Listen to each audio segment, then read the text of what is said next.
দুপুর, আকাশ হঠাৎ মেঘে ঢেকে যায়। শহরের গাছগুলো দুলছে, মানুষ জানালা বন্ধ করছে। রুদ্র গাছটার দিকে তাকায়, পাতা কাঁপছে।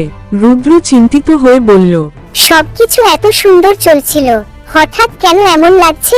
যখন কিছু বেড়ে ওঠে, ঝড়ও তাকে পরীক্ষা করতে আসে। কিছু মানুষ আবার দূরে সরে যাচ্ছে। কেউ বলল, সবকিছু কি অভিনয় ছিল? কেউ বলল, এই বদল টিকবে তো? হাওয়া আরো জোরে বয়ে যায়। ছোট গাছটা প্রায় নুয়ে পড়ে। নীলা নিচু স্বরে বলল, পরিবর্তন মানে শুধু ভালো সময় না, খারাপ সময়ও পাশে থাকা।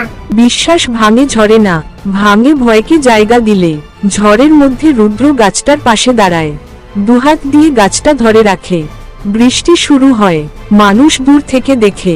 রুদ্র চিৎকার না করে দৃঢ় স্বরে বলল, যদি আমরা শিকড় হই, তাহলে ঝড় কেবল বাতাস। সাহস মানে ভয় না থাকা না, ভয়ের মাঝেও দাঁড়িয়ে থাকা। নীলা এগিয়ে আসে, তারপর একজন, তারপর আরেকজন। মানুষজন গাছটার চারপাশে বৃত্ত করে দাঁড়ায়, হাতে হাত রাখে।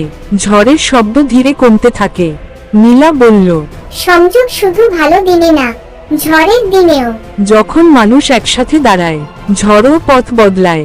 আকাশ ধীরে পরিষ্কার, ভেজা মাটিতে আলো পড়ে। গাছটা নুয়ে গেছে, কিন্তু ভাঙেনি। শিকড়ের ভেতর ক্ষীণ আলো জ্বলছে। রুদ্র হালকা হাসি দিয়ে বলল, আমরা টিকে গেছি। সব শক্তি বাইরে দেখা যায় না, কিছু শক্তি মাটির নিচে জন্ম নেয়। শহরের মানুষ আবার নিজেদের কাজে ফিরছে, কিন্তু এবার চোখে আলাদা দৃঢ়তা। রুদ্র আর নীলা গাছটার পাশে দাঁড়িয়ে। গাছের পাতায় নতুন কুড়ি। ঝড় এলে বোঝা যায় কোনটা সত্যি, কোনটা গভীর, কোনটা টিকে থাকার মতো। সংযোগ প্রমাণ হয় রোদে না, প্রমাণ হয় ঝড়ে।